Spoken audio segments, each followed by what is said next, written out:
remember to speak into the, go ahead and turn the mics on and just leave them on. And each one of the mics is shared between 2 seats. Just keep in mind, you got to get a little close to the mic to be heard. That's about it. All right, good evening. Called as fourth meeting of the Baltimore County Council Structure Work Group to order. Thank you all for being here tonight. Staff informed me that they want to look at, or at least present some financial numbers as far as economic impact of what will happen if we do decide to recommend to the council to expand, and what that's going to cost from a capital standpoint, from a salary standpoint, from all the numbers, okay? So I think that's going to be the major lift for tonight, is looking at that. First thing I want to do is to ask for a motion to approve the December 28th meeting minutes. Everybody get a chance to read those? Moved. We got a motion? Second. All in favor? Aye.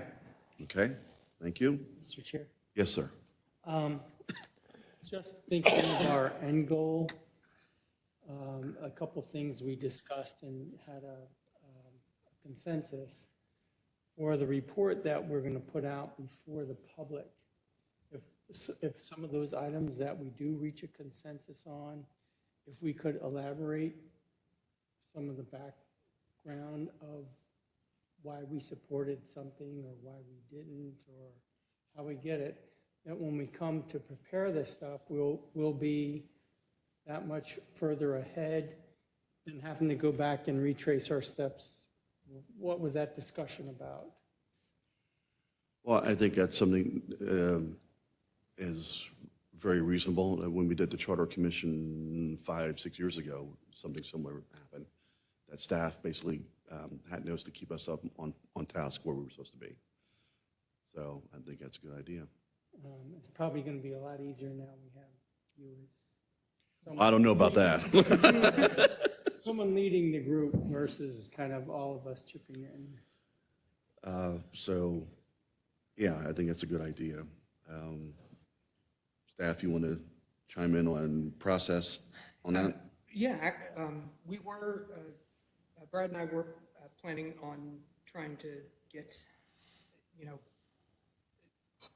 a skeleton report, a skeleton of the draft report together. Honestly, I think we were waiting for this meeting before we really kick that off in earnest. Just because, at this point, we do have a lot of the base research done. So, the findings part of our report, we can start working on.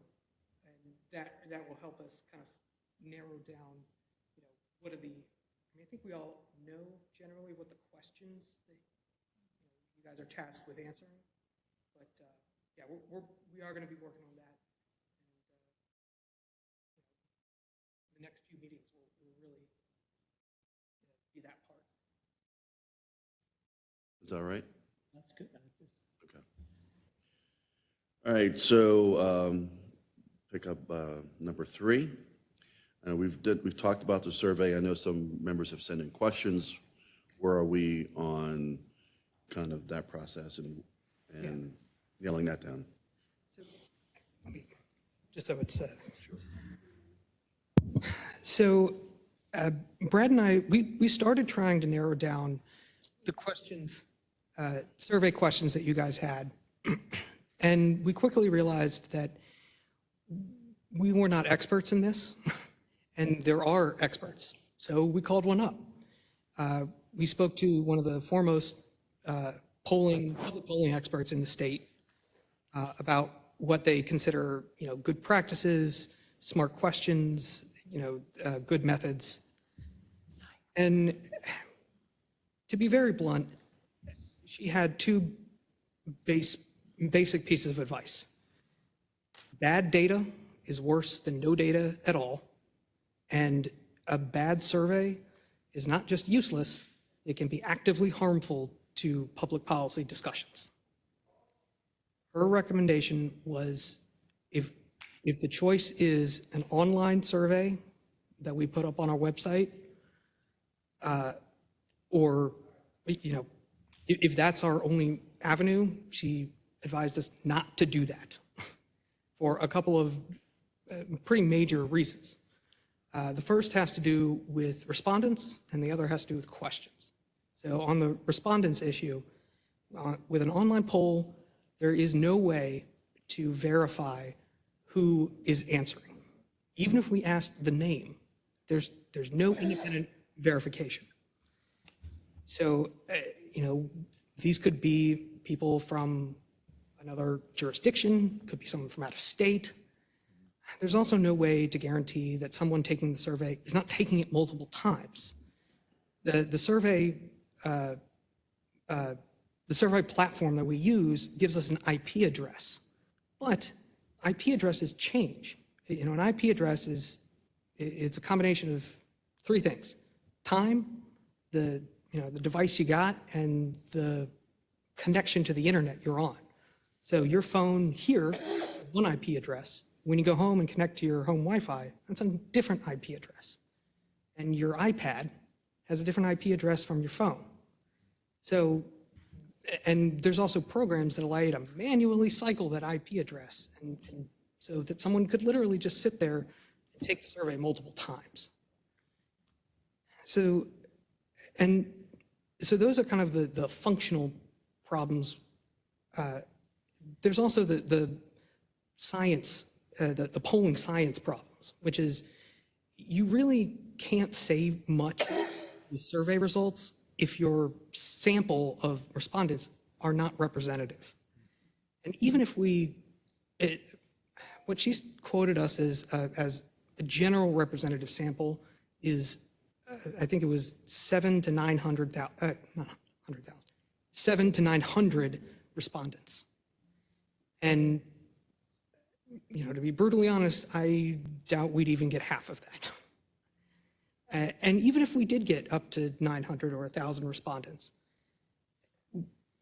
even if we asked questions about location and, you know, racial background and socioeconomic status, there's no way to verify that who they're saying they are is correct.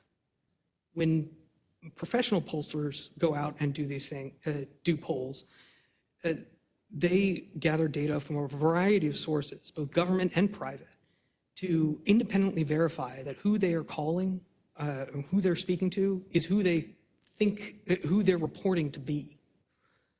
And there's tons of data out there to do that, but that's an analysis that we just cannot do. We have no capacity to do that. So it's very difficult to say anything with the results from a poll without that representative nature.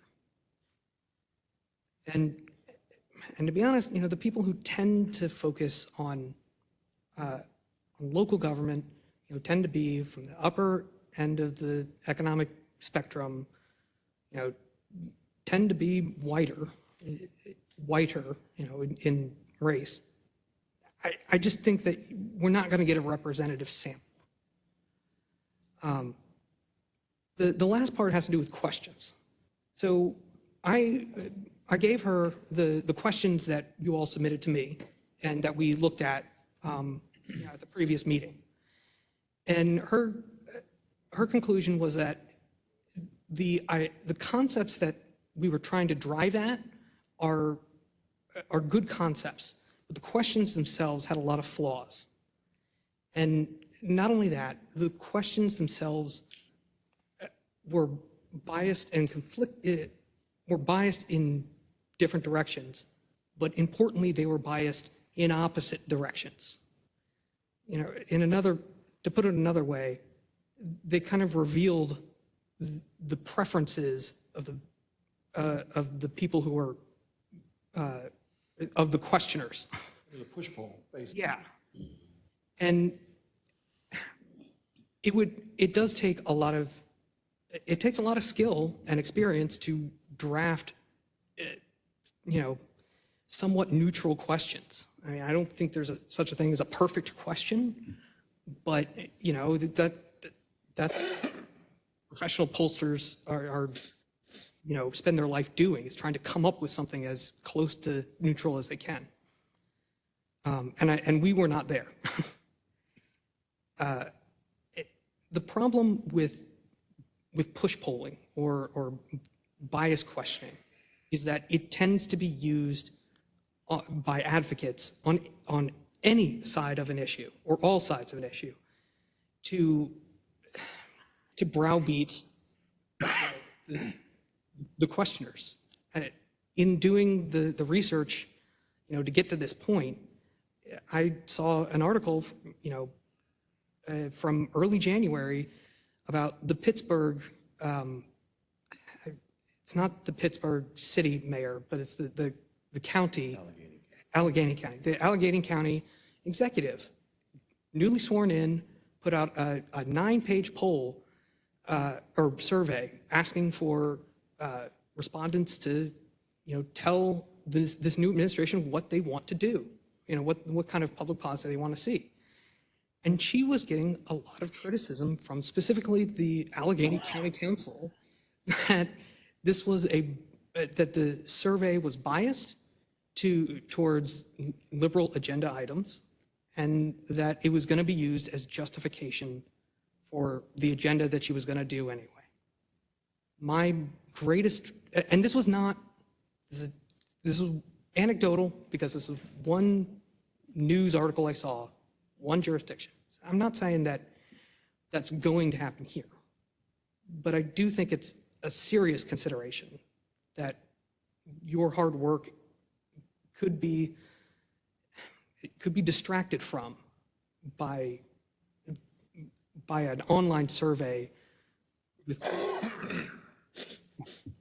So just in conclusion, Brad and I, our recommendation is that you do not do an online survey. If you are really, truly interested in a survey, the expert we spoke to gave us an idea of what it would take to get a scientifically rigorous poll.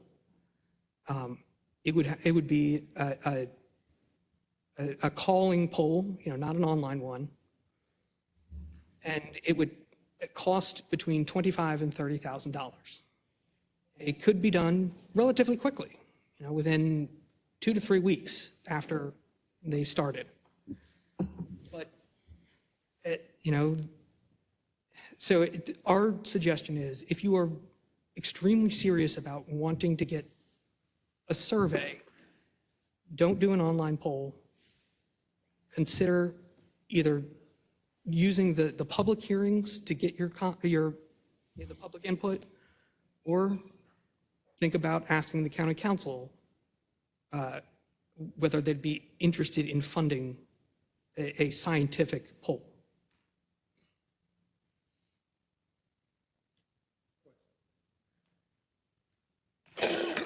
My question is, with the scientific poll, what kind of time are we talking about? Because I'm looking at the time restraints that we have. If it would be in several steps. The first one is, I think this group has to unanimously say that they want the council to look into funding it. I think that it's not going to help. The council has to ultimately decide whether they want to expend the funds to do that.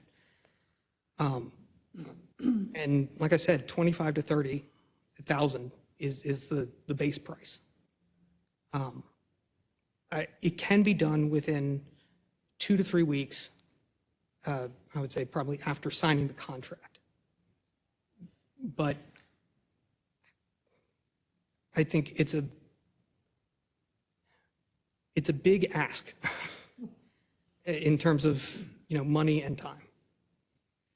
Adam, we're going to be having the public meetings, right? And the council people are going to help us get the information out, right? Yes.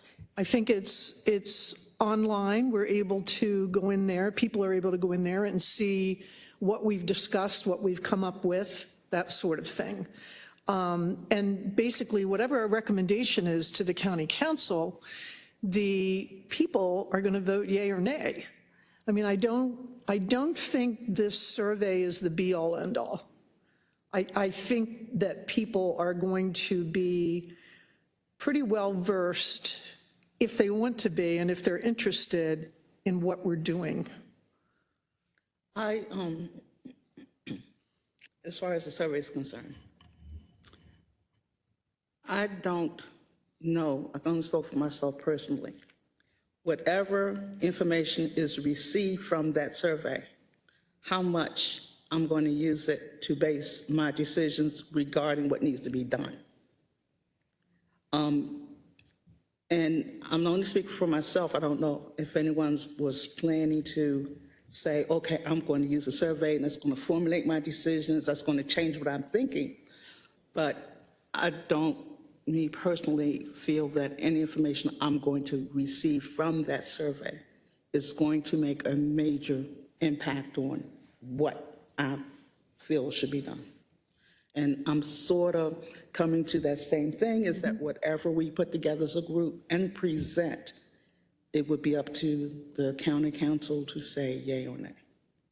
And people will also have the opportunity to comment on what we said. And we had already put in the plan that based on some of the comments we received, we might want to modify a few of the things that we are presenting to the county council.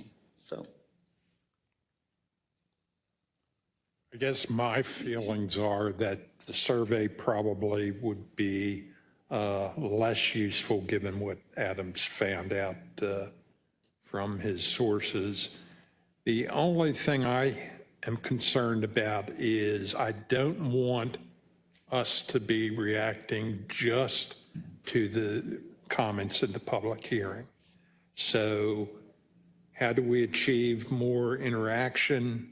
Maybe weekly putting out a notice on the structure webpage or other ways to ask people to write in emails giving us their thoughts about things. I just don't want to hang my hat solely on the 2 or 3 public meetings.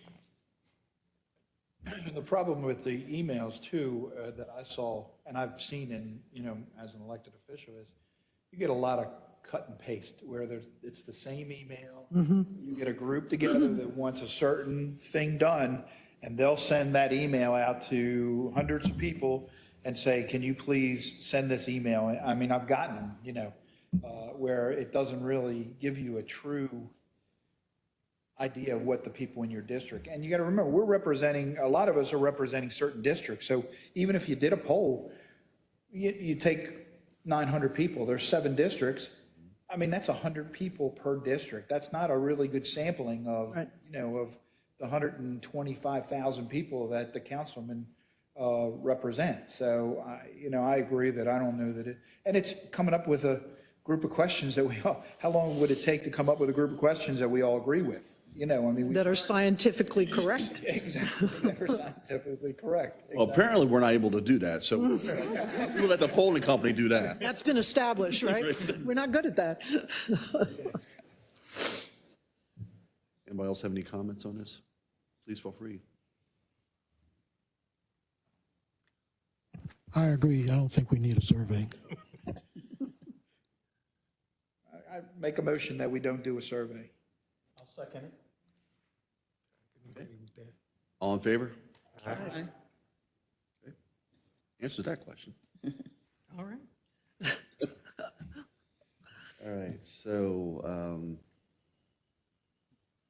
Adam, Brad, do you guys want to present? So we're going to move into our presentation. Okay, everyone. Well, do you want to do the tour? Stroll now? Yeah, I guess we could do this. Yeah. Around first. Yeah. Yeah. We can do the. So just for the record, we're going to do a short, 5 to 10 minute tour of the council offices. That way, when we're talking about, possible changes, especially costs, we all have an idea of the physical space we're talking about. We're not going to take the mics with us.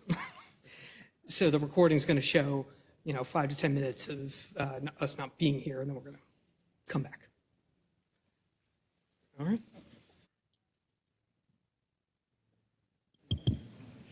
Yeah. Yeah, and it's kind of been discretionary. I mean, I've encouraged them to do it, but just for the public's benefit, the group just took a tour of the council offices so that when we talk about council budget and any renovations that might have to go along with possible expansion, the group has an idea of the physical space we're talking about. That's pretty much it. And I'm going to pass out the report on financials that we have prepared.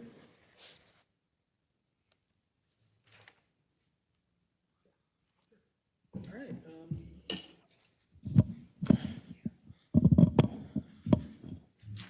Everyone, this is a report developed by the Office of Government Affairs in consultation with the County Office of Budget and Finance on the estimated fiscal impact for expanding the size of the county council. I just want to be clear, these are estimates, not hard and fast final numbers, but these are, this includes operating and capital costs that would be included by changing the structure of the council. Next slide. So obviously there would be a significant fiscal impact to add more council members or districts. When you think about the capital budget, there's the office space need. We just toured the offices. You can see there's some limitations there if you want to add offices for more members. There's also the factor of adding district offices around the county. Most council members do have a district office that's in the district closer to their communities that they represent. So that's a factor too in coming up with some figures. On the operating side, you have to factor in the personnel cost of new members, their staff, cars, supplies, and equipment. And again, these figures are estimates. They're not finalized costs. Next slide. So currently, when you factor in salaries, benefits, equipment, supplies, things like that, the council's fiscal impact to the operating budget is around $4.9 million. That includes salaries for the council members, their district staff, their central staff, their benefits, supplies. That includes laptops, et cetera. And just to get perspective on how that fits into the overall budget picture, the county's total general fund is about $2.7 billion. Next slide. And just to give a benefit, just to talk about the methodology, how we calculated the operating impacts, we included salaries of the positions within the council office, calculated 50% of that salary for fringe, which would include retirement and health benefits, a one-time cost of $3,600 for equipment and supplies, including laptop, cell phone, et cetera. There's a one-time cost of $33,000 for a car if a council member elects to have a car. And we can go to the next slide. So with a 7-member council, we have about $4.7 million in costs, including those benefits. We divided that cost by the 7 members that we have to kind of prorate the cost of central staff, district staff members, and get a rate of what it would cost to operate the council. And we come up to around $675,000. But we can use that to model out what it would cost to expand to 9 or 11 members. We chose those figures, 9 and 11, as those have both been publicly discussed by activists, elected officials, and others in the context of the council structure. And then in the third column from the left, there's a column just to talk about new cars, what that would cost if we added members. A new car is $33,000, so that's $66,000 if we went to 9 members, $132,000 if we went to 11. So what you're looking at is about $1.4 million to expand for 2 members, and then another 1.4 to go to 11. So right now it's $4.7 million in operating impacts for a 7-member council. To go to 9, it would be around 6.1, and 11 would be 7.5. Again, these are estimates. Next slide, please. Those numbers are fringe, right? So like the council budget would not be that number. That's right. It would be, the council budget would be slightly lower. That's a holistic figure. Right. Okay. That's correct. And this slide is to put those numbers into the context of the overall budget picture.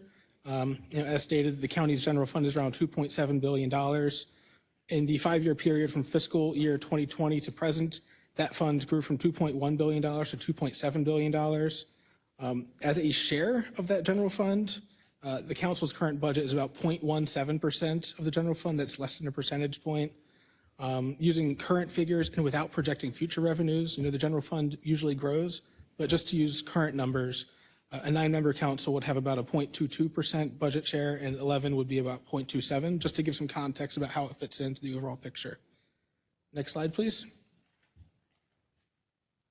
Now we begin to get into the capital budget costs. So expanding the council would have a greater impact on capital budget than the operating budget. As we just toured, the council occupies much of the second floor of the historic courthouse in Towson. This is where they hold offices, have meetings with the public, hold their work and legislative sessions. We used a $700 per square foot rate to calculate construction for renovation of the space. And that includes abatement costs, information technology improvements, furniture costs, everything it would take to bring the space, to renovate it, to modernize it. And that would come out to around $12 million over 4 years. That includes design, contingency, escalation rates, but that's the full picture for what it would cost. Brad, real quick, is the 12 million for 2 members or 4 members? That would just be for renovation of the space. General capital. For now, we use a $700 per square foot rate just to calculate what it would cost. So that's how we arrived at the number. Whether you divide into 50 or 100 offices. I got it. Right, Okay, thank you. Next slide, please. This is just a slide to talk about district offices. As mentioned, many members have offices closer to their community. This is something that if the council is expanded and voters approve that on the ballot, we would probably have to revisit this. The administration and the council would have to work together to identify how to secure and allocate those district offices out in the community. And we'd have to go from there, I think. Brad, there's no funding, but those numbers aren't in for their local offices, district offices. I'm sorry? Have you put their district, their office, like Todd Crandall's in East Point Law? Do you have those numbers in here? It's a good question. I'll double check to make sure that they're baked in, but I'll get those numbers for the group. But not every council person has a district office. Correct. That's correct. I never did. Just saying. Todd Crandall's office specifically, the lease for that space is $1 per year. I think we're responsible for all the that particular office. Yeah. Maintenance or anything like that. Can't charge us anything. Right. The management company will not oversee that. We're responsible for that. But that's why. And district office supplies are in our budget, right? Our district office supplies, that is in our budget, right? Yes, that is correct. Sorry, I didn't have my mic on before. So the only part of the district offices we did not include was possible lease, amounts for leasing of space. And that's because, quite honest, I think outside of Todd, I think they're all in county-owned buildings.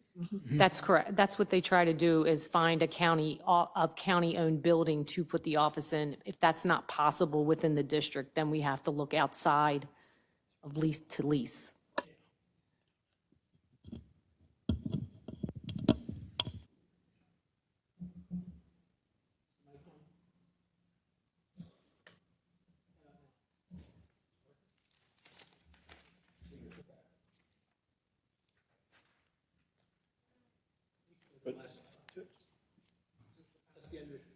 To me, though, there hasn't been any discussion as to where they would put the 2 to 4 people.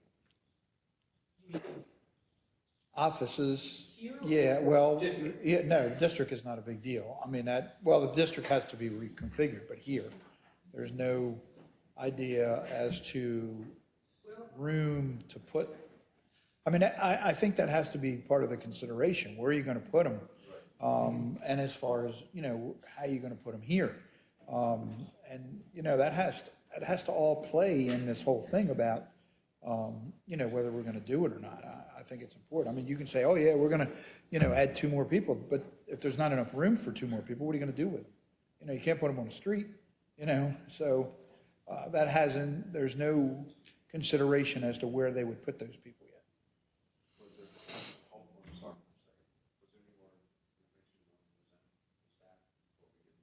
I'm sorry. I think that concludes the presentation on fiscal impact, but just to reiterate the numbers, on the operating side, you're looking at about $665,000 per additional council member. And on the capital side, you're looking at around $12 million cost to renovate the council office space as well as the chambers. And that renovation could add office space. You could reconfigure the office, all of the offices. That's right. Like that's what the cost. I'm sure it was broken down. And what is it, the salary per, one of my questions on the survey was, you know, what about adding extra staff to each one of the council people? You know, instead of adding council people, if they're one of the complaints was that they represent a lot of people, which, like I said, when I was in the House of Delegates, we represented the same amount of people. The senators represent the same, it was almost exact 125,000 people. And we got one part-time person to do, they've got a lot more than that. But what is the cost to add per person to add more staff to the council instead of adding a whole new council person? So yeah, Brian, the report includes some figures that includes the full-time equivalents for legislative aides and legislative assistants. And that includes the total cost for those position categories.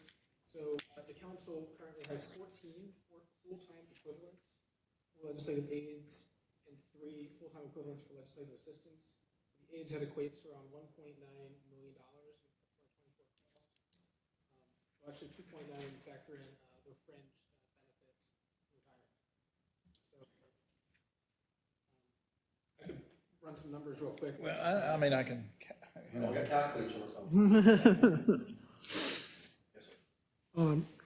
As we were walking around, I raised the issue. The concept of adding positions doesn't have to be limited to this existing space. There are options in terms of going across the hall in terms of the council and then relocating auditor staff elsewhere. Can Office of Budget and Finance do some kind of analysis underneath of that scenario? Secondly, in terms of the cost, you know, the upfront one-time cost sounds scary, but it's not going to be done with current cash dollars. That's not how budget would do it. It would be through debt. And so in terms of giving us an idea on a net present value of the debt service on a year basis to help us understand what that $12 million really is. And thirdly, in terms of the way the council handled, for all the years I was familiar with it, the issue of the assistants, and Tom, maybe you can answer this. It was always the issue that the council received an allotment per council member. They could hire as, you know, different numbers. You know, they have, each one of them has a senior aide, but then they have different levels of individual people. My question to you would be, has there been a significant, I don't know for sure, looking at the number they have for council aid budgeted in FY24, has there been any significant increase in the total allocation for those staff in the last couple of years? I think in answer to your question, yes, that there has been. The council has, I think, recognized that, and I think Mr. Patoka's case is a good one. You know, he has 4 people working for him now, and you know, most of the time previously you had 2, maybe a third part-time person, and several members now have 3 full-time people. Some have 2 and maybe 2 part-time, or you know, whatever the case may be. But we have the allotment, you know, as you know how we do it, we do get one big amount, but we divide it essentially 7 ways. And everybody gets exactly the same. And right now, I think the figure is 275, Chris? That's correct. So it's $275,000 that each council member has to spend on their personnel, which is their senior council assistant, and their legislative aides, and any other. Those are usually the two specific full-time, and then you have however many part-time people they deem appropriate. And not everybody goes up to that 275 because you want to have some wiggle room to give your people raises and whatnot, or hire somebody additionally or have an intern. But that's the allotment, and that's more than what it used to be. You probably remember. In fact, when I got here in 2011, it was, I think, about 120. So it was less than half. Right. And so one of the reasons why I raised that question, the assumption in the analysis here is whatever the allocation per councilman remains the same when you add additional ones. But one option is, because there has been this growth, because we did not have, as many council members to spread around the county, one of the options is the allocation per councilman does not have to be as large as it is right now. If you're going to increase the number of council members, the amount per council member does not have to remain stagnant.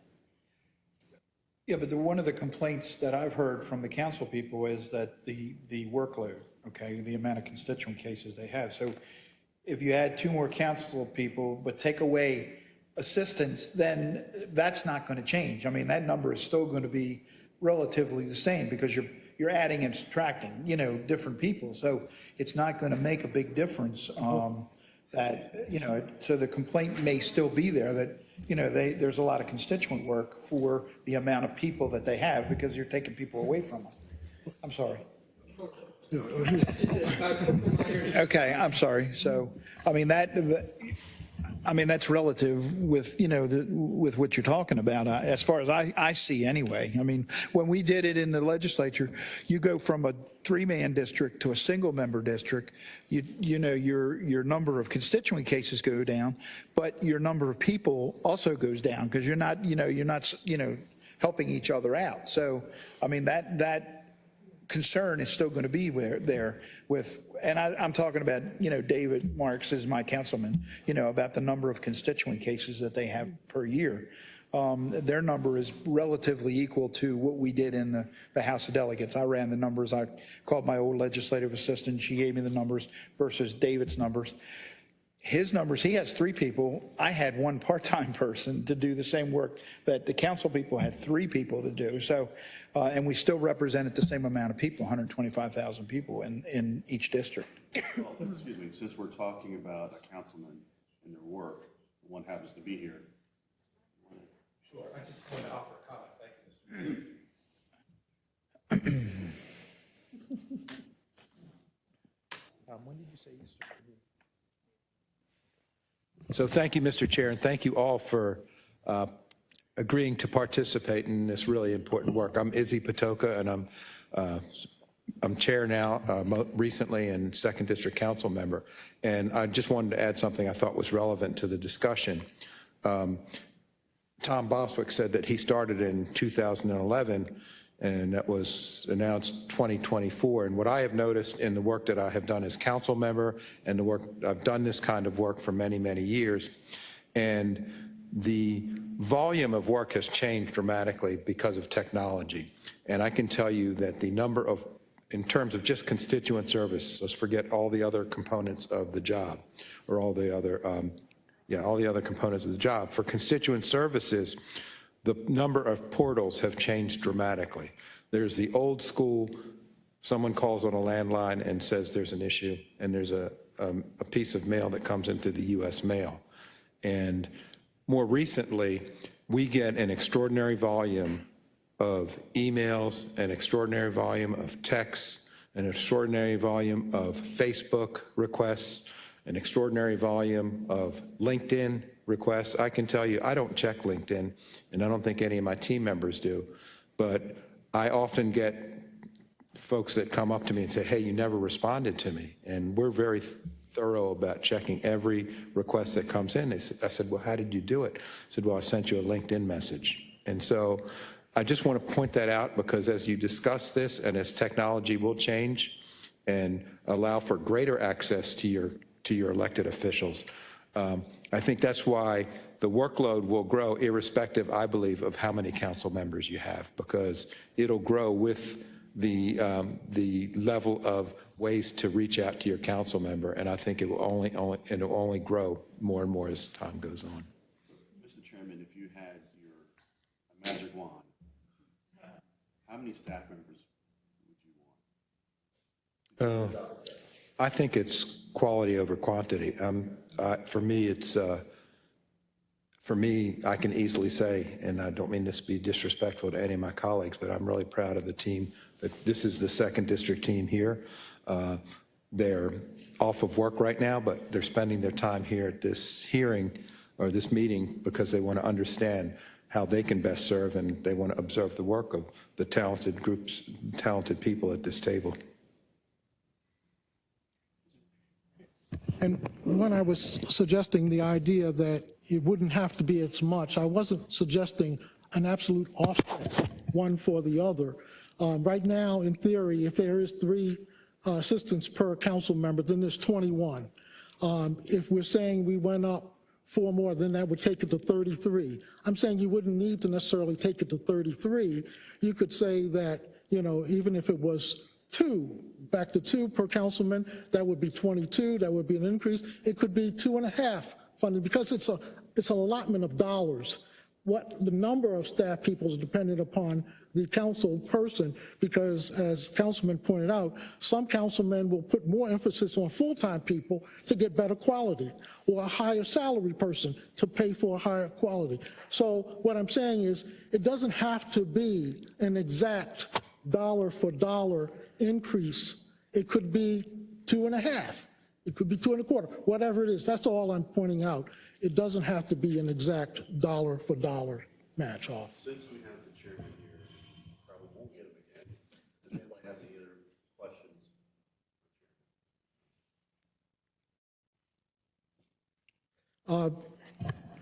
At one of the meetings, there was some concern that in terms of the work we're doing, that as to whether or not the council will take it seriously in terms of the recommendation, is there already a fait accompli in terms of that issue? Do you feel that the council is going to, while examining, make their own decision, that they are going to take seriously the recommendations of this workforce? In the conversations I've had with my colleagues, it's absolutely that they will take serious the recommendation of this group. There was a lot of discussion that went into the formation of the legislation that created this work group. And so this council that we have right now is a very thoughtful council. I enjoy working with people that dig in and really take this work seriously and give it, 100% of their effort. And the names you see up here are really extraordinary people that have been, that don't take anything for granted. So Keith, I think it's easy to say that they will take the recommendation of this group seriously. Everyone really took a great deal of time in selecting their appointment because they wanted to make sure that this group would come back with a recommendation that is thoughtful and that considers the sentiment of people that they engage with. I can tell you, Sheila Lewis is really a dynamo in the 2nd District. She understands the dynamics of what's going on, and she knows how to get things done. And so it was an easy appointment for me to select Sheila because I knew she'd be added value to this group. I just hope she doesn't run for 2nd District Council.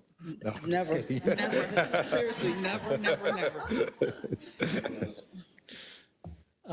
You were here when Adam was talking about the pitfalls of an electronic survey. If you have multiple avenues for electronic contacts, do you as doing constituent work, run into some of those same issues Adam discussed about, I don't know who this person is, or I'm being bombarded by the same email or the same thread? Well, Jeff, that's a good question, and we talked about this. The group talked about this in terms of how many staff members do you want? Do you just want one or two, and or do you want?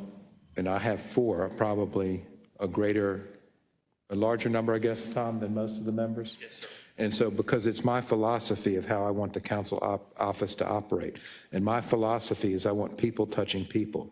I don't, even though we get an extraordinary amount of telephone calls, an extraordinary amount of emails, extraordinary amount of Facebook and all the ways you can touch your council member, I still want to have that face-to-face operation.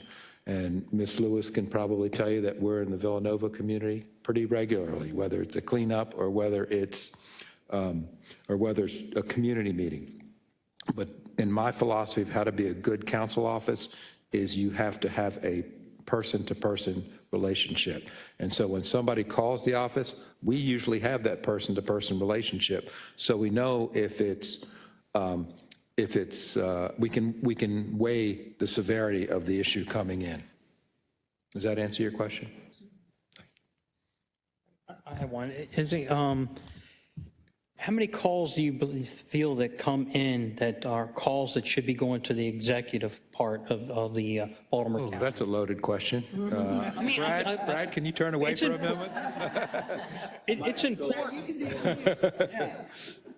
Did Brad just get an urgent call? So it really, so the county council really has no authority to direct an agency, but yet the constituent requests that we get really ask us to direct an agency. And so the way, I can't speak for my colleagues, but I can tell you how we navigate in that environment. And so Justin Silberman is our chief of staff. He's a pit bull, and he's a beast on constituent services. And the agency's heads have learned that's his character. And so they have decided, do they want to deal with Justin once, or do they want to deal with him a dozen times? And now they have learned that once is good enough. And so, but we don't really have any direct authority to say, hey, DPW, clean this storm drain because water's everywhere. So we have to kind of, now the executive office can go to the director of DPW and say, you guys have to do that, but we have to finesse it or figure out another way.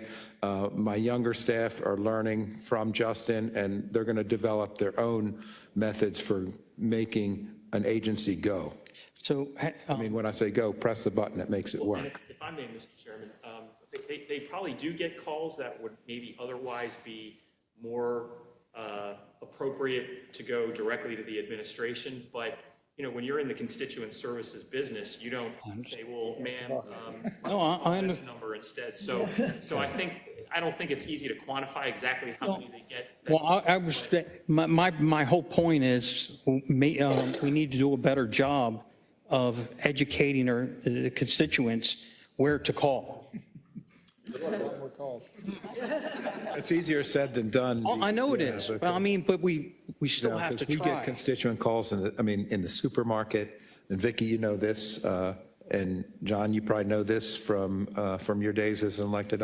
When you're out in the public, you're fair game for constituent service. From talking to Kathy and Vicki and Todd and that we try to Mark, start at trust the me. bottom, but starting at the bottom doesn't work, so you have to go to the top. You have to call whoever that department head, whoever DPW, Mr. DPW is DeAndrea Walker. That was a Oriental gentleman that was like water, like. I don't know who it is now, but. Anyway, we found that you had to go right to them because it never got done if you started at the bottom, I mean, everybody kept passing it around, and who's to blame? Relationships. Right, and we're the blame. You know, I had one like you have. I had a pit bull. You know, they didn't want to talk to Rita.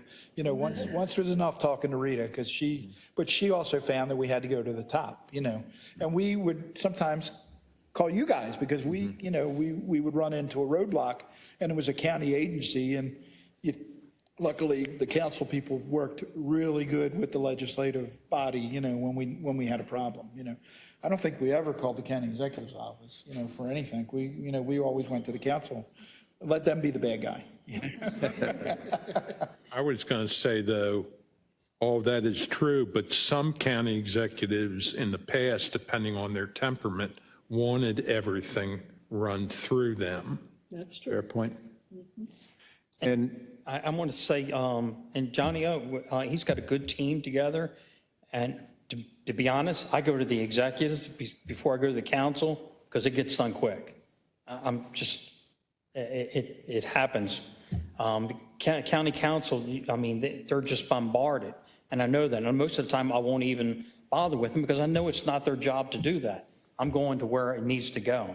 And it's my point. We need to start educating constituents to let them know where they should be calling for their issues. Well, my only point is the constituent can become schizophrenic because in one administration it's done a certain way, in another it's done a different way. Schizophrenic is a good term. Yes. Maybe we should strike that from the record. I like it. Anybody else? Chairman? Yes, sir. In terms of, Councilman, you probably remember I've been involved in community association kind of activities more than 40 years. I remember way back when you were also involved in there.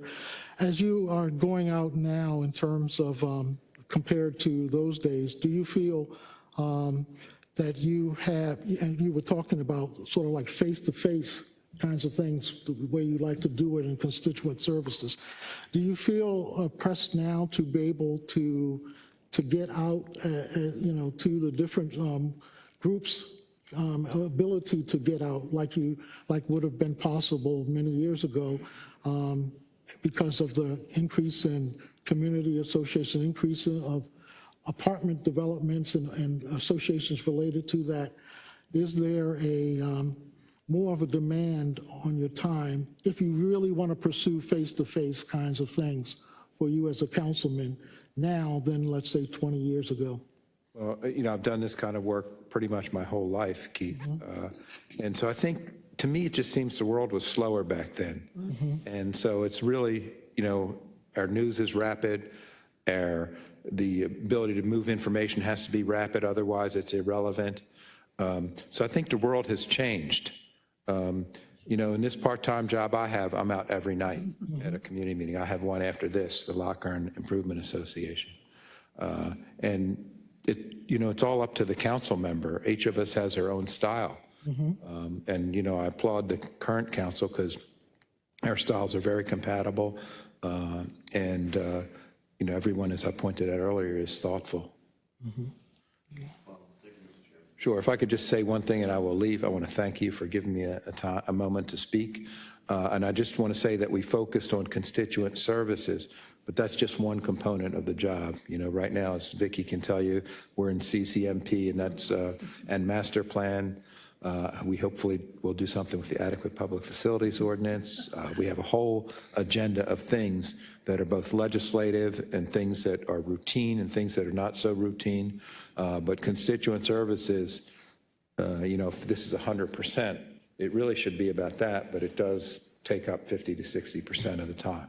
So again, Mr. Chair, thank you so much for giving me a moment to speak. I hope that the comments I had were helpful. Thank you, Councilman. Thank you. Thank you all. Thank you. Thank you. A quick question, Brad, on these numbers, and Councilman Patoka mentioned, I know this group has talked about it before, did we ever consider part-time to full-time? Because remember when you and Adam presented some information about different counties and different jurisdictions, they had full-time council members and things like that. That wasn't considered in this analysis, right? Like the $1.4 million impact for 2 additional council members would be status quo to part-time council members, right?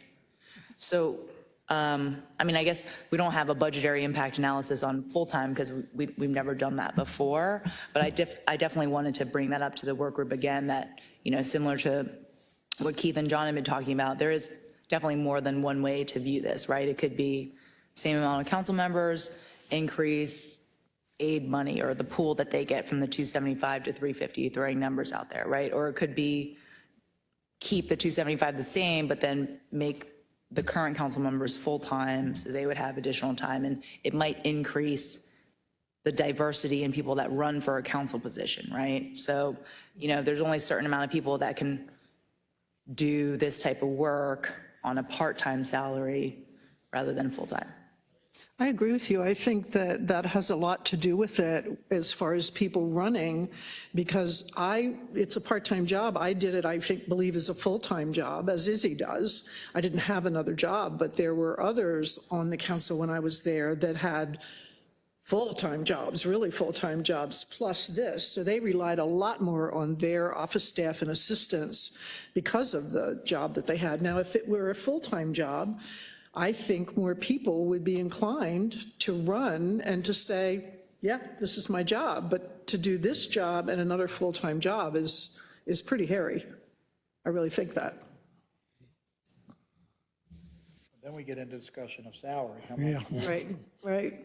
I mean, I think Prince George's and Montgomery County, they're up in the $148,000 range, something like that as a full-time. Yeah. Right.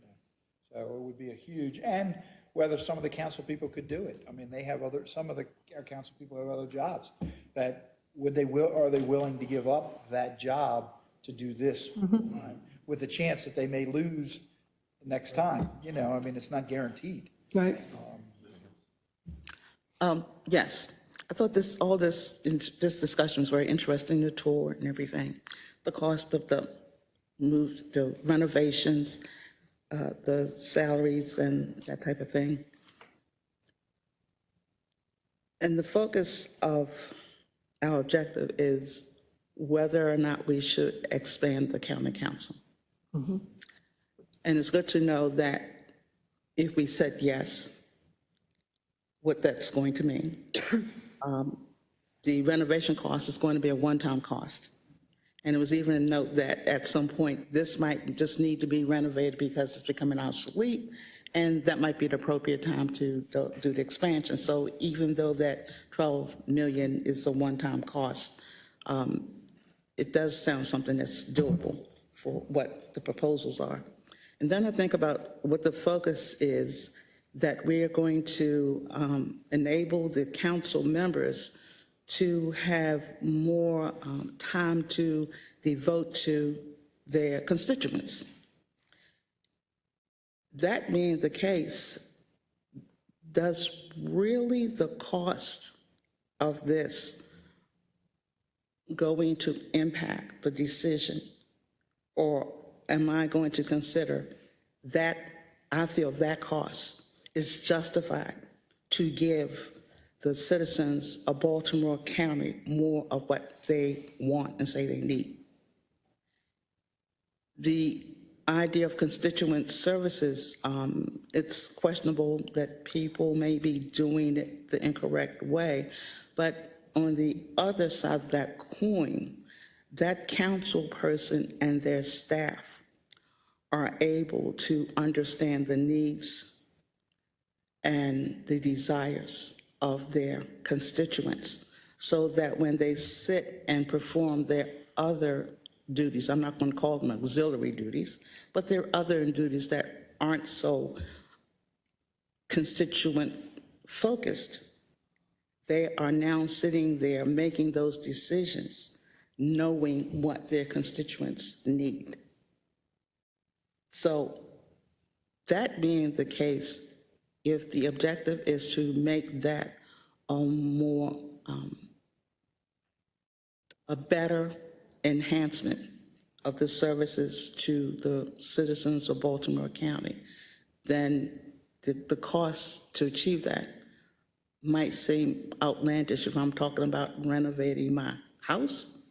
But if I'm talking about renovating the services in the county for ongoing of, how long have we had a non-board council? But since 7, how long have we had that? Since 56. 1956. Right, so I'm talking about this cost to do that based on how long this has worked, how much it has been an expansion. Is it justified? Because if the focus is the constituents need better, they deserve better, then is this associated cost justified? And that's a decision that I'm thinking about there. Before that discussion, I've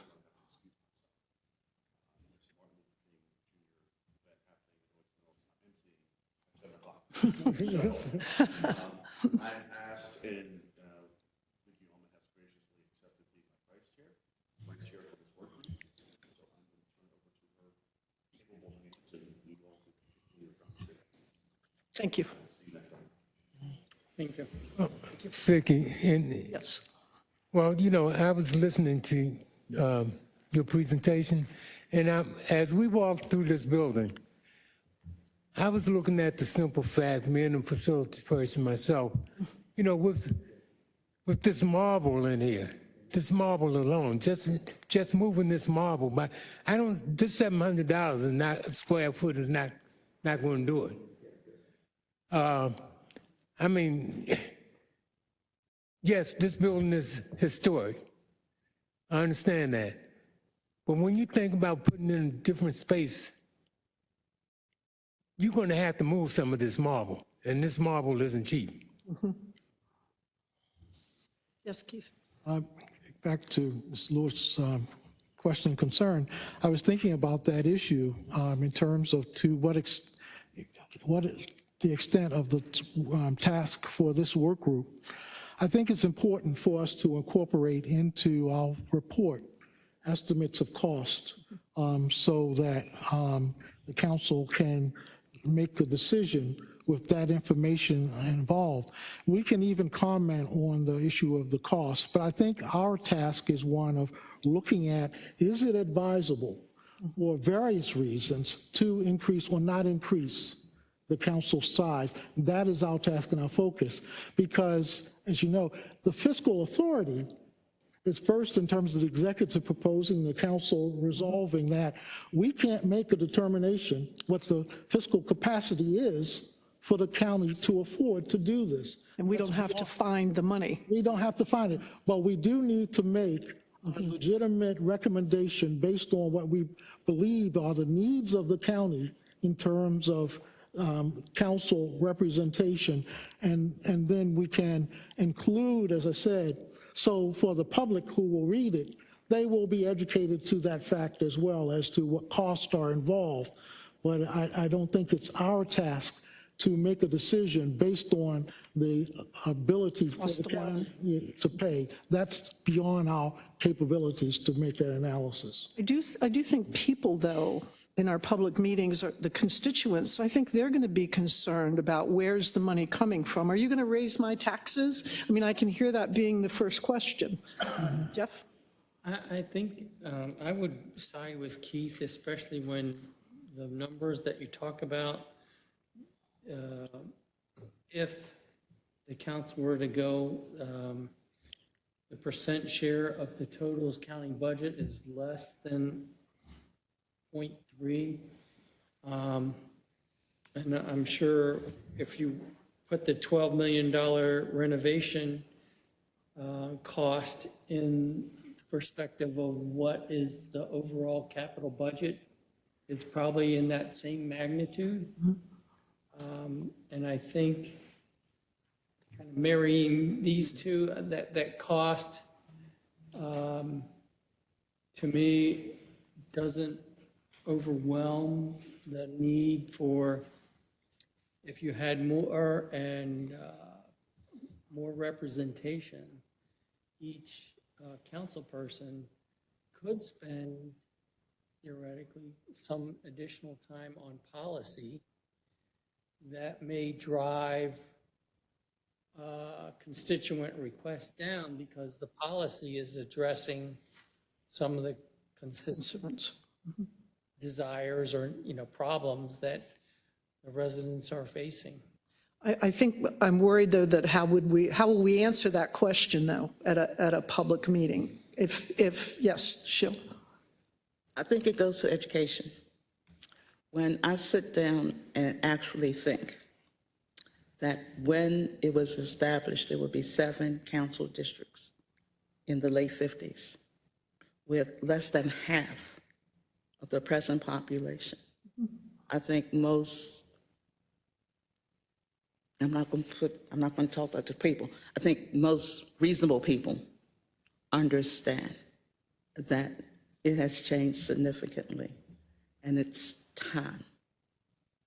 And if they also judge that by how they feel that they are receiving services from their council people, that when they see legislation, policy or laws, whatever, that are put in place, and they felt that their council person did not represent their interest, it kind of hurts because they don't have the interaction.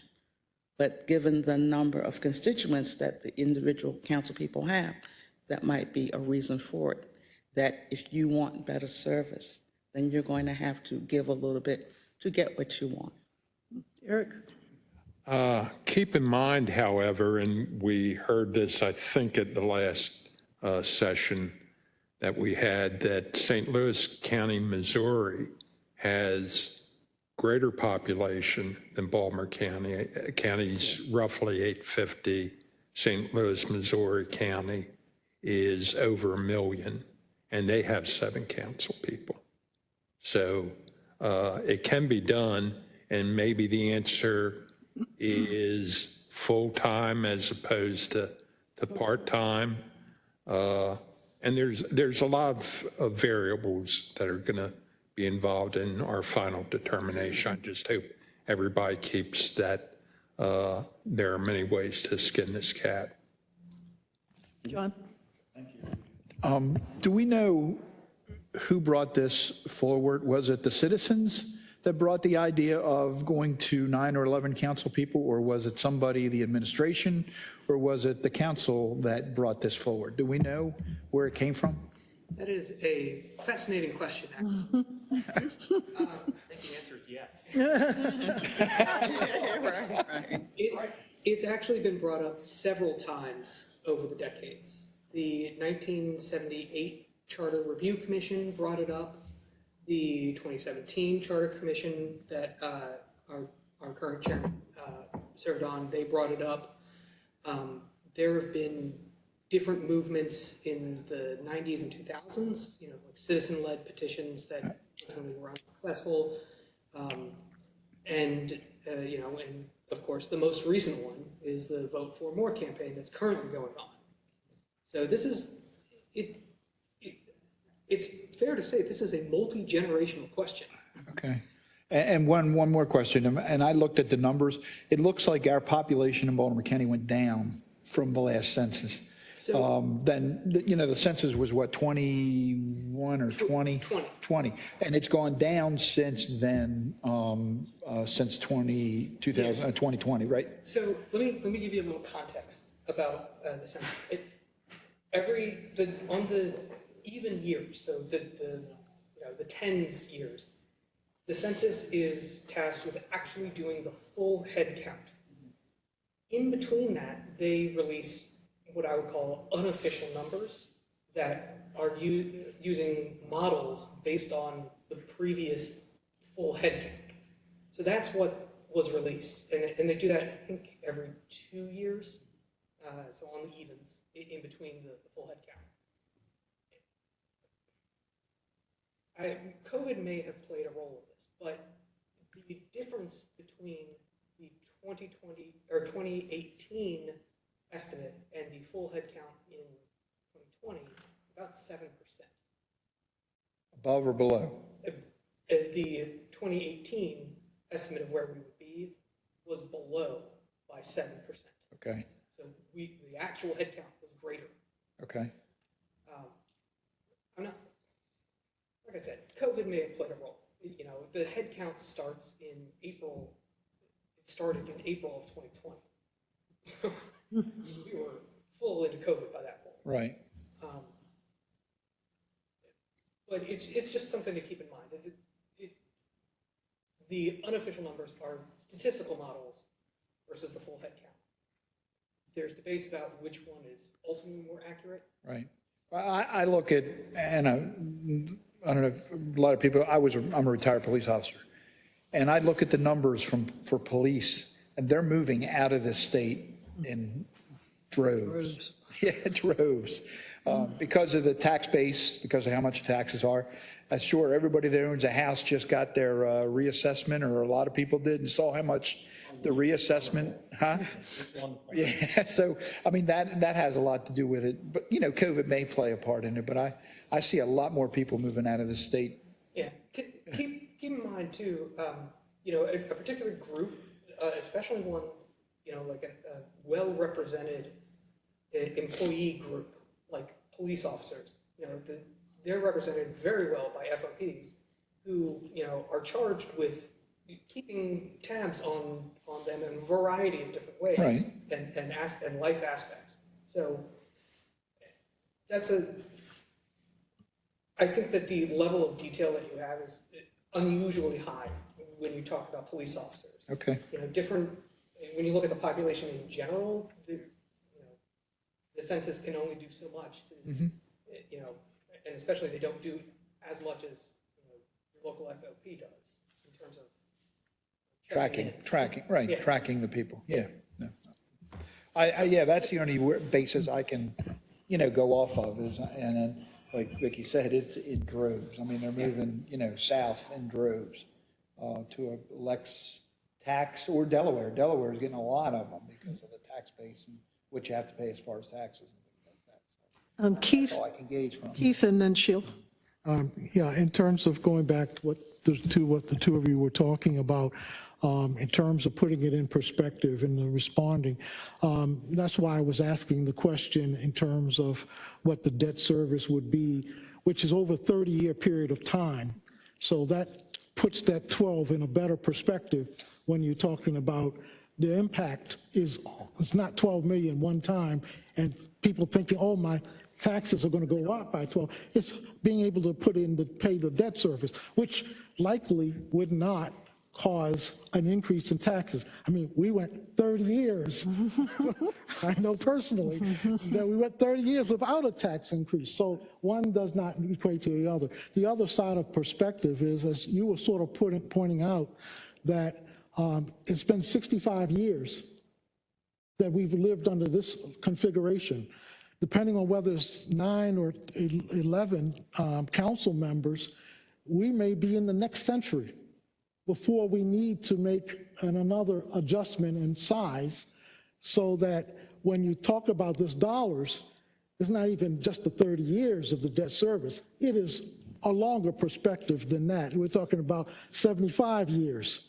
And then the other part of it would be, well, if we don't do it now, aren't we eventually going to have to do it? And then all those costs will still be there, but at a higher price. So that's why what you're saying is important for people to understand. The full perspective is not just what's coming out now, but really how long does it take to pay for it, but also how long is it good? You know, is it good for just, 10 years, or is it something that's good for 75 years? Well, based on what you said, I was going to speak about, based on the population and projections. And if we're talking about expanding the county council, I didn't want to, as a group, hopefully, expand it to the point that if the population did decrease, we would have more members than what we need. So Never go backwards.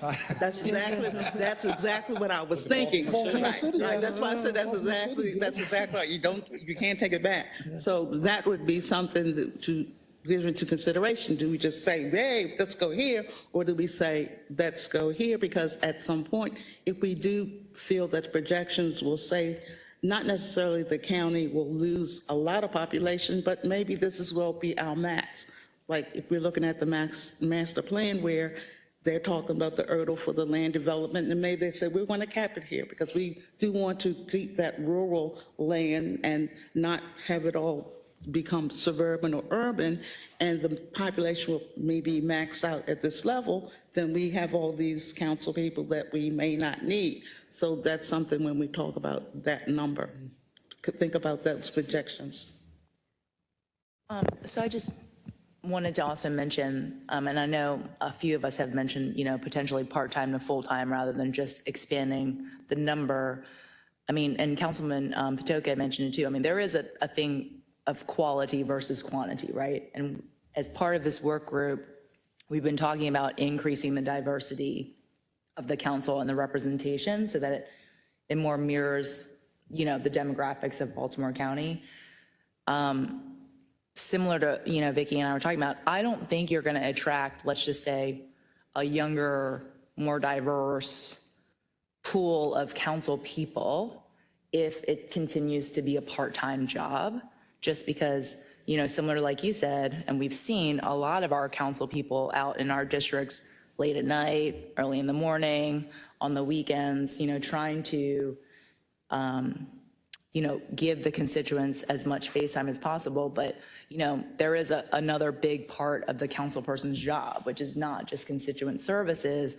And I really think that, to put in the correct bills and legislation and things like that, it does require more full-time dedication. And I'm not saying that the current council people are not dedicating full-time hours, and also potentially some of them have other full-time jobs or part-time jobs, whatever the case may be.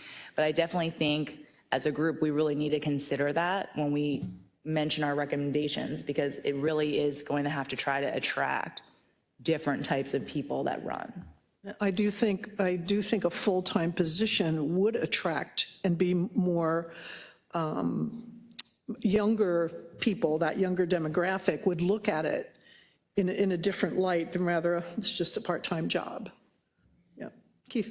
And yet, if you remember Councilman Bartenfelder, who was a farmer, I mean, because we have that part-time ability, and others who may have, a salary where even if we doubled it and say, well, you're going to be at 157,000, that's below what I make. So there's still going to be that issue in terms of that, that concern.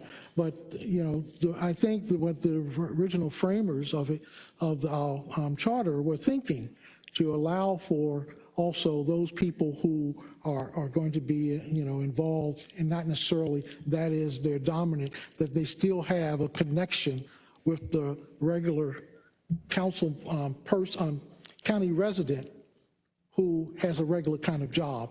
And so I think that, that's part of the consideration that and I agree with you in terms of we can give those other things consideration, but that's the other side of the application for part-time status. Jill. Yeah, I thought about the part-time, full-time, and also think about the lack of diversity on our county council. And that's something that the population will have to start dealing with realistically. It's about choices. I mean, the county council lost the only woman.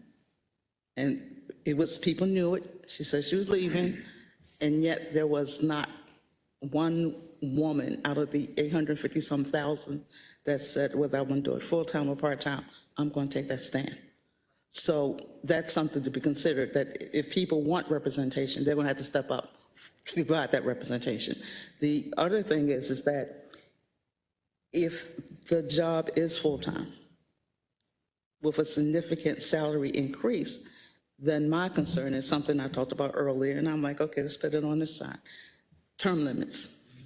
That now that I've got this job, I'm going to keep it and keep it and keep it, as opposed to talking about giving people opportunities. That you can be a council person, let's say, for only 3 terms. That means that you're going to have to leave, and now here is an opportunity for another person said, I'm going to do it for maybe 2 terms or 3 terms, and then it's not like I'd stay. But now, because I have that limit, there will be opportunities for more people to step up and say, okay, it's my turn to take it, it's my turn to step up. because they know they cannot stay there until they decide they want to leave. Again, I think this was mentioned at the last meeting. I'm not sure that the resolution that was passed by the council has us dealing with term limits at all. Right, Okay, not our mission. So I think we need to restrict our comments there. Relative to the full or part-time, another option that we certainly should be discussing somewhere along the line is the use of full-time committees within the council and adding staff there, which may facilitate constituent responses and elevate the rapidity of responses to constituents. Keith?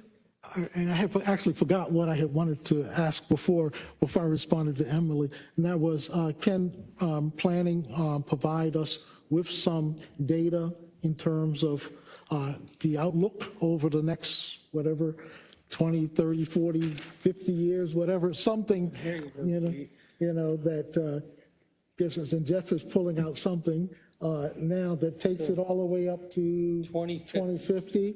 Do you have anything going beyond?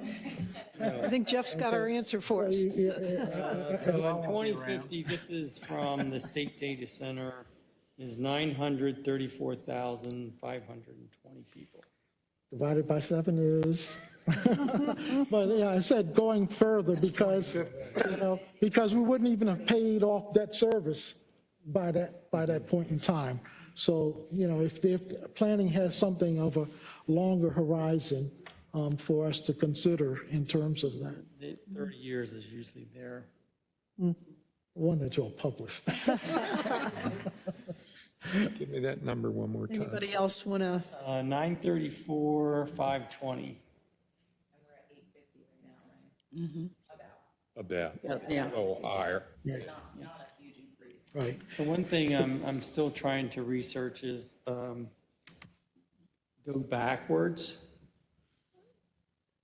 and see what the projection was at the time of the charter to see How far, what- how close what- they were. What they were thinking. Yeah. Well, what they had was a lack of vision of what was happening in this county in the second half of the 1950s. It ballooned Right. in the, in the second, and then into the 60s. And then when we started having the issues of people leaving the cities in 1970s, it's because you can tell it in terms of the number of schools. You're familiar with number of schools. We built all of those schools because we had a ballooning of our population. And then it slowed down. So it was an assumption we'd grow a lot faster. But now what you have there, Jeff, is from the state. Yes. And so what I'm asking, does planning, our Office of Planning, have anything that, even though they don't have it published, is that, do they have some basic planning thoughts in terms of beyond 2050? The state usually modifies what the county submits, so it's pretty tight. But we can get that. Yeah, be interesting. More and more council people are doing moratoriums on building. Yes.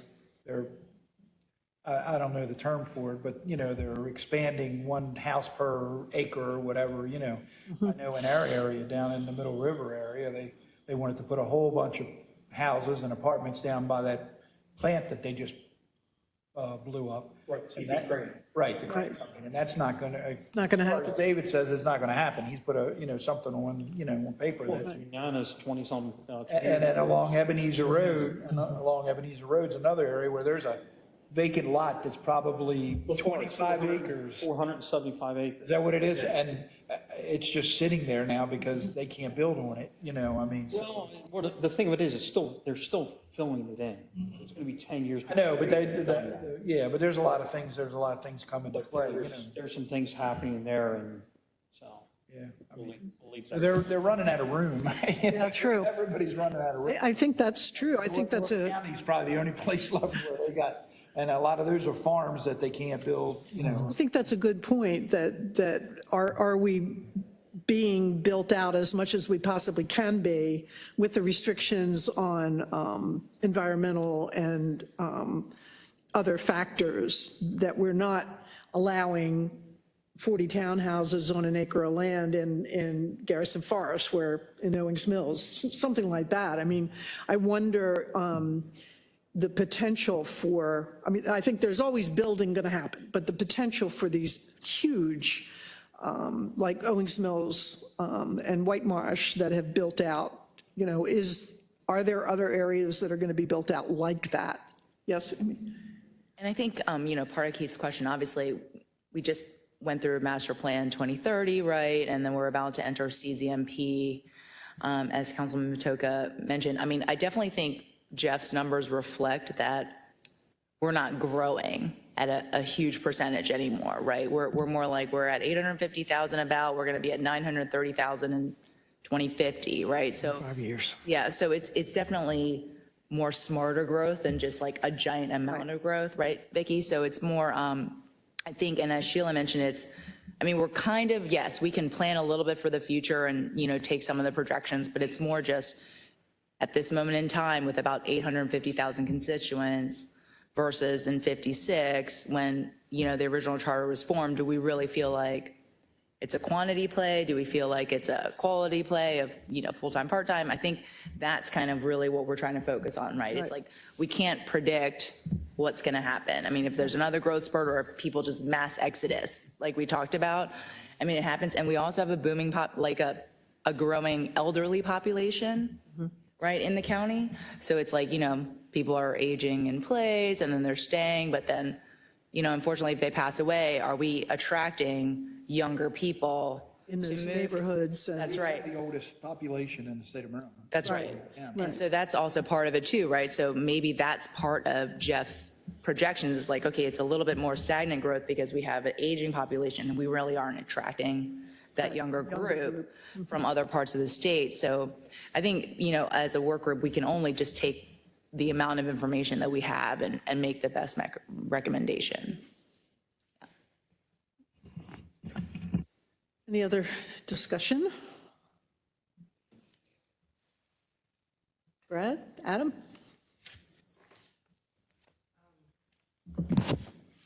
So there, I do want to pivot real quick to a couple of the more the housekeeping stuff. So this is our first January meeting. The next time we'll be seeing each other virtually for our virtual public hearing. 22nd. And then we have our January 29th, second January meeting. So Brad and I are going to we're going to start creating a skeleton for a draft report. We can focus right now on the research. But you guys do have some questions, the central questions that you have to answer. And I guess we're here to help you guys. So if there is something you would like from us, if there's something, if it would help if we could focus down to a set of questions for you, or if you would like us to try and do a survey of the group, on specific questions. However you guys want to do it, so that we can actually, or simply, vote at one of our meetings. It's up to the group how we want to proceed. That might be a good idea, a survey for all of us to, with some questions on there, specific questions, and you put together a number that, hey, we got 7 people that want this, but we have 3 people that want that, versus, trying to do a vote on each question I mean, eventually we're going to have to get to that, the vote. But it might not be a bad idea to put a survey. Yeah, just to see where we stand. Yeah, exactly, to see where the group stands as an entire group, Right. It might not be a bad idea to put some of those questions together. Sure. Do we expand the council? do we expand the council by 7? Do we expand, or 2? Do we expand it? Do we expand the amount of people, amount of staff? You know, I mean, those kind of questions, and to see exactly where we may be, you know, as far as a group goes. I mean, it's just a thought, but. I think I like that idea. Sheila? I would like to see if we can firm up some type of narrative on why this group is existing. Did this group just get here because the county executive wanted to stave off a referendum drive? Or Sheila, say what you mean. Or was this group here because the county executive looked at the history and realized that this 7 was set when the county was less than half it is now? And even if the group's recommendations, you know, is to keep it at 7, the reason why this started, the genesis of this, was because someone said, it's time for a look-see, as opposed to, we just do it because we're trying to do this. But it's a legitimate time for a look-see. Now, times have changed. Transportation, communications, electronics, vehicles have speeded up a lot of the things that took a long time back then, that people accepted it. But now people won't accept that time, but they don't have to because of technology. And the county government has taken advantage of that, and that 7 has seemed to work because of those changes. But given that we're going forward, is that 7 still good enough, or did the county executive said it's time for a look-see? As why? And then we can go from there to say, well, we did the look-see, and these are the things we considered. We considered costs, we considered demographics, we consider opportunities for diversity. We even looked at other places, although Baltimore County, it was not unique as a county, but we are unique as a state because Baltimore County doesn't have any incorporated cities in it. So that makes us a little bit different also. But it's like, let people know that, you know, there's a legitimate reason for this group to exist. Yes. With that, so, you know, off of what Sheila said, so maybe that's part of your draft, right, Adam, that you and Brad are working on for us of kind of our recommendation, because eventually, you know, we're going to have to get into some timeline as a group where we're done data gathering. Right? I mean, you guys have been amazing in answering our questions, but eventually, I mean, we only have till the end of March. So eventually we're going to have to shift from data gathering and everybody getting all nerded out on research, right, to, well, here's our recommendations. So maybe what Sheila's saying with the narrative, that could be part of the draft recommendation that comes from the group. And I guess if we kind of see the bones of that draft, and then maybe, you know, everybody kind of gives their first off opinion, like John mentioned, that might also get us, well, okay, let's narrow down the data that you guys need, because a majority of the group thinks, oh, let's just go to 9, or a majority of the group thinks, let's just go to full time, right? I think like the more consensus we get from everybody, it'll narrow down how much information we need, because you guys have been giving us great broad data, but it's like we got to eventually zero in on a recommendation. Well, the recommendation also should have, if it's not unanimous, where we're at. I mean, I don't know how many people are on the committee here. 11. Are we, 8-3? Are we 6-5? Or, because I think that's going to have a huge difference in how the council looks at it also. I mean, if it's unanimous, obviously they're looking at it different than if it's 6-5. This is what the recommendation is to increase by 7 people, and the vote was 6-5. I think that's important to them because that's important. I mean, as far as when you vote at the end of the day, they need to know that. And I think that's important. I think so. As part of at the end of the day, that draft has to have those numbers in there. Keith? Yeah, I was going to suggest, Adam and Brad, and you all can work with the chairman on that, starting at the end. When do you expect to deliver a report, and then working in reverse what's the deadline for starting to write that final draft, and then working from there, when do we need to resolve the key questions that some people have been alluding to? So we'll know. I mean, I've enjoyed this discussion tonight, but if we don't put a sense of our deadline in front of us, we can waste a lot of meetings talking about a lot of things. So it would be good if you all start looking at, from the end to the present, where are some of the key dates that we need to hit in order to get this work done by the end of March. Good idea. I'm very glad you said that, because I have actually been thinking about this in terms of working backwards. So, assuming that we want to have a draft report or some recommendations on the baseline questions, big questions, at our public hearings in the second half of March, we want to have those decisions made by our first March meeting, which would be probably somewhere between March 1st and March 10th, that week. Working backwards from there, that means,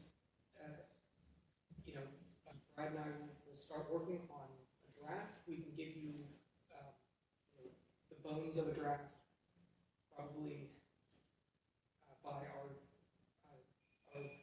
second January meeting. And then February is kind of feedback from you guys on the bones of it, and debate on the big questions. If the group seemed to like the idea of a survey of the group, that is something that we could probably get together by the next meeting in January. And the draft bones of the recommendation.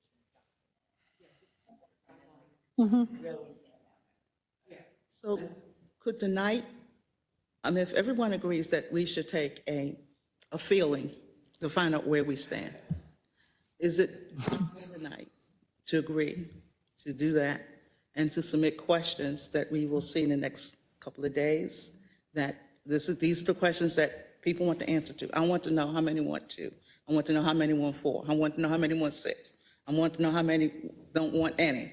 I want to know, how those type of questions we can submit that would be on the survey. Then once the survey comes out, we can send it to you guys, and then you guys would, to do, and then so that at our next meeting, we are seeing the results of that survey as opposed to just getting on it. I mean, I know there are things I want to know what you think about. So, I mean, without putting a name on it, because it's like, these are the questions that people want to know. How many want this? How many want it this way? This is how many want it. And then once we come back, we have something to talk about. Yes, I think we can do that, so that in the January 29th, we will have an idea of where the group stands. We're having back-to-back, we're having 22nd is virtual, and then the 29th is back here? Yes. So on, 20 seconds more public and more listening, not really discussing. Oh, okay. You see what I mean? Okay. Where it's a public Right. versus Okay. hearing, Right. and then we- Okay. so when is the announcement going to go out to the public that's 2 weeks? Or has, Yeah, we are looking at press release. January 2nd. Yeah, that press release is nice. I saw the press release, but it's a press release. And when we're talking about individual community numbers, it's like they need more than that type press release, because unless that press release gets high profile, for example, with the news outlets, it's those. Tired of reading after the first or second paragraph. Right? Part of that is where we come in. Yeah, because I've been distributing it out, I'm sure you guys have too. Yeah, I've been asking people too, and I'm going to get on my county council person, because they have those contacts to say, Like, not that much, hey, big letters, you know, and. I can say Councilman Patoka does have a newsletter. It's an email blast that goes out to all his constituents, and he did send something out I know David to Mark his sent constituents. his out too. He sent the press release out, is what he sent out. Yeah, and I sent mine out to the planning board, and then they sent it out to like. Right, but I'm saying more of getting just a there. plain announcement that Yes. on the 22nd, this is, Yes. you know, we want your input. Right. You know, and then put the website or whatever that they can get on. Did it go out on the? And that's what I'm, Page? The county does not, or the council does not have a Facebook. But the county does. I think it went out on the county, not yet, right? But again, it's a press release and a lot of people don't read. No, I mean like a blurb, like normally the county Facebook is good about blurbing and then like attaching. Do you know what I mean? They'll do like a giant blurb. I don't know, Brad, if you can check on that. Yeah. I suppose, based on what you're saying, since we were appointed by specific council people, that we can go back to them and say, can you do a special blast? Now, for example, Council Padoka, he did a special blast for the budget meeting. Right. I mean, it was announced on the county website, and it went, but he did a special blast just to say, here's the budget meeting for District 2, be there. And since we were appointed by them to represent them, to ask them, we know the press release is there, but can you do a special blast so that, you know, everyone knows they can be We there? also do it, so we hit them 2 or 3 times. Right. Right, so we hit them 2 or 3 times. Yeah, and I think, I mean, it's the more outlets that we get it, the better. And we'll know from how many people are going to talk to us, whether it's important to them or not. Right, right. And the civic councils, the Essex River Civic Council, we have 20-some community groups. Tomorrow, it goes out to all of them, and it'll be going on their Facebook pages, the websites and different things, and the meetings and everything else. Yeah. And it's already being discussed. So there is one, obviously, we're heading into debate. That's what we're saying February is going to be. There's one last research area that I want to give you, and that's about tweaks to the redistricting process. It's great, you know, I think that is definitely in the purview of this work group. The process of drawing the lines, part and parcel of the expansion. Depending on how you do it, you need to redistrict. I think that is something worth discussing. I'm in the middle of doing that research. I'm hoping that it's something I can present in one half of a meeting. And then it's less something I think. It'll probably be in February. But isn't the council they're the ones that are, you know, the bottom line? I mean, I know when they did the last redistricting, it was done by a group, but then they changed. I mean, there was a lot of wheeling and dealing going on. So you take this area, I'll take this area, you take this area, you take that area. So even though you put together something, the council is the ultimate bottom line as far as fixing it, right? And making it the way they want before they vote on it. That, partly, that is the question. Because it's the commission, changing the size of the council charter. The next section in the charter is redistricting. It's not like these are separate. So it has to have 5 votes to get passed on the council? Yeah. I mean, to get, whatever we decide, if the council decides it has to go on, it has to get 5 votes before it goes on. Does it go to the people then? Yes. Yeah. It does. Yeah. Keith?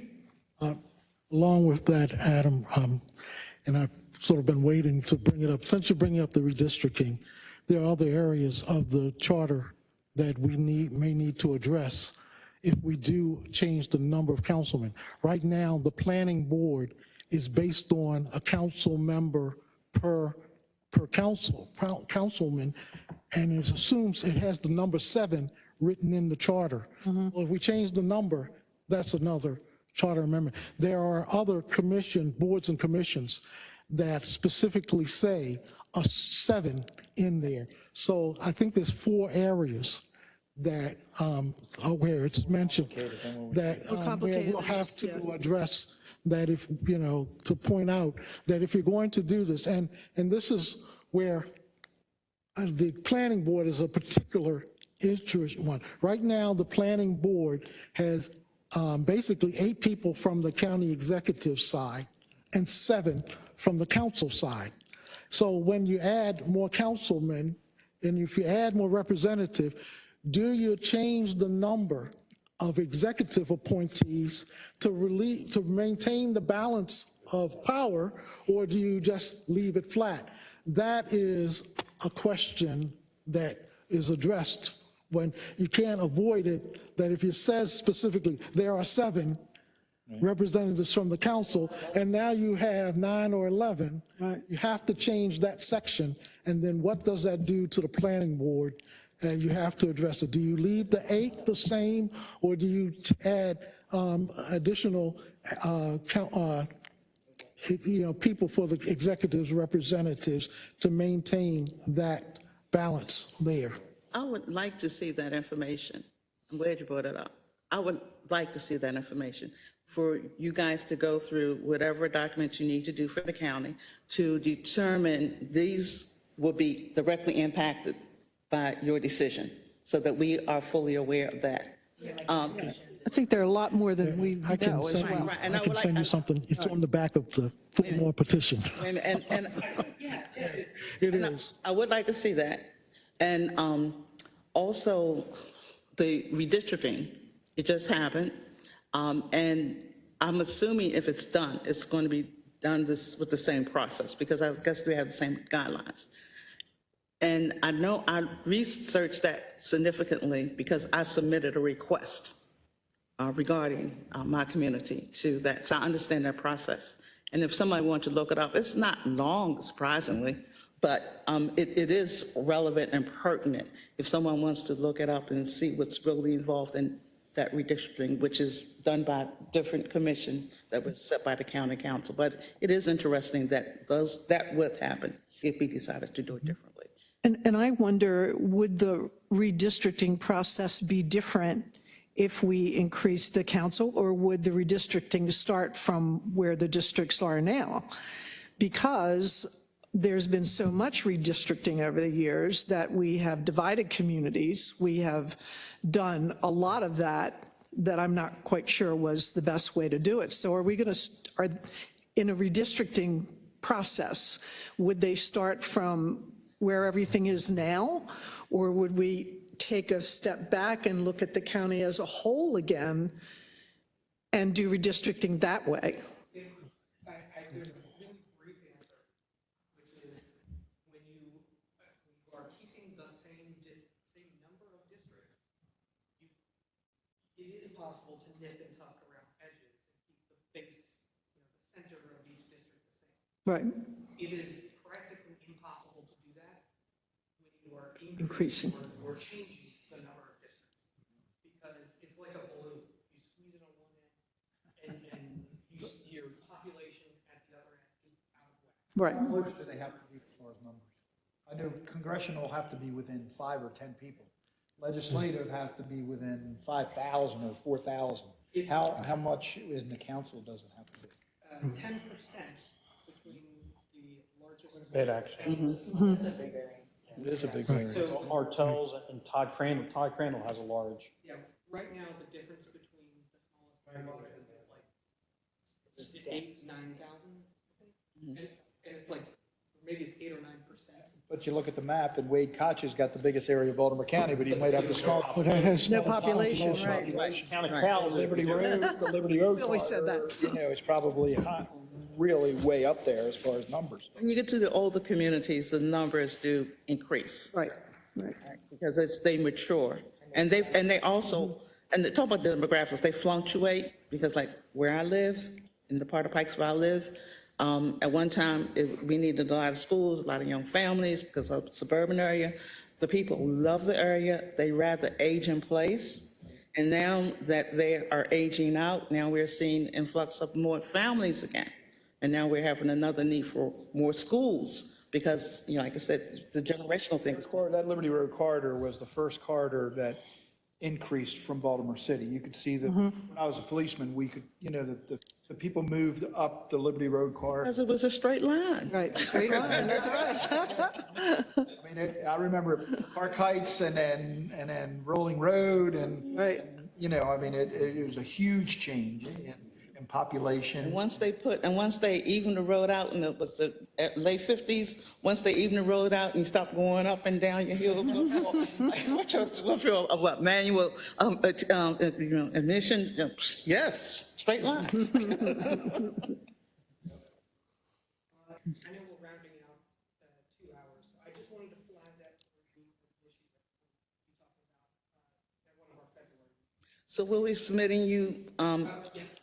you questions that we want on a survey. Will we have like a 2 or 3 day limit so that we have time to send you the questions, you send the survey out? My county email, the one, The last come out one? yes. Okay. Yeah, that's my county email. Okay.